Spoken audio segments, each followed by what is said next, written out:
À 9h moins le quart, nous sommes le mardi 12 mars et dans 8 jours, le 20 mars prochain, nous célébrerons la journée internationale de la francophonie, c'est-à-dire que l'on va célébrer la langue, notre langue et sa diversité. Alors en parlant de diversité, il faut savoir que le français usuel comprend environ 30 000 mots, je dis 30 000, mais en fait on en trouve entre 60, c'est-à-dire plus de 2 fois plus, et 100 000 dans tous les bons dictionnaires. Le français, c'est tellement riche que nous ne comprenons d'ailleurs pas tout sur les notices, sur les textes écrits, car c'est vrai, on fait souvent compliqué, alors qu'on pourrait faire très simple. Laurence Beauvillard.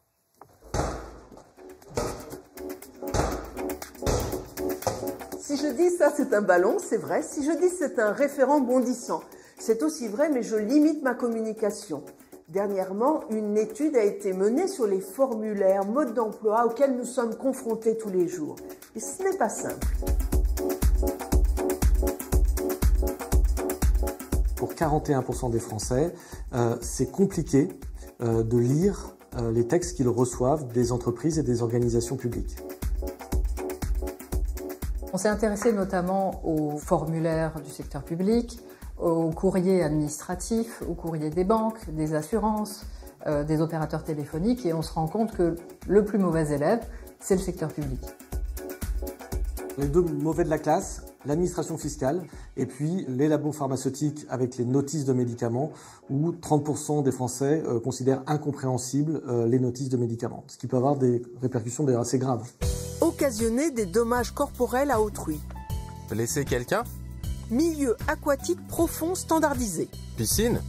Vous allez dans le métro à Paris et vous allez retrouver sur les murs un grand panneau avec notamment un paragraphe sur comment faire en cas de réclamation.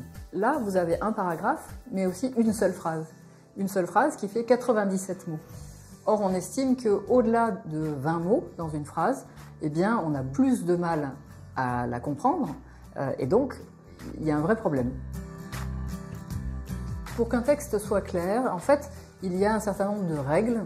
Avoir des phrases courtes, utiliser un vocabulaire simple, ne pas utiliser de jargon, d'acronymes, utiliser la voix active, par exemple, au lieu de la voix passive. Par exemple, plutôt que de dire « la souris est attrapée par le chat », c'est « le chat attrape la souris », c'est beaucoup plus direct. Tout ceci, mis bout à bout, permet d'aller vers plus de clarté. Mais pourquoi faire compliqué alors que l'on peut faire simple ? Les entreprises écrivent de façon compliquée alors qu'on pourrait faire simple pour une question de légitimité. Parce qu'on a l'impression d'être plus légitime si on utilise un jargon, un langage compliqué. Est-ce que ça évolue ? Oui, ça change et dans l'administration et dans le monde privé. Deux exemples. Les assureurs commencent à traduire leurs conditions générales de vente en langage clair. Et puis récemment, les tribunaux ont décidé d'abolir un certain niveau de langage pour se rapprocher du justiciable.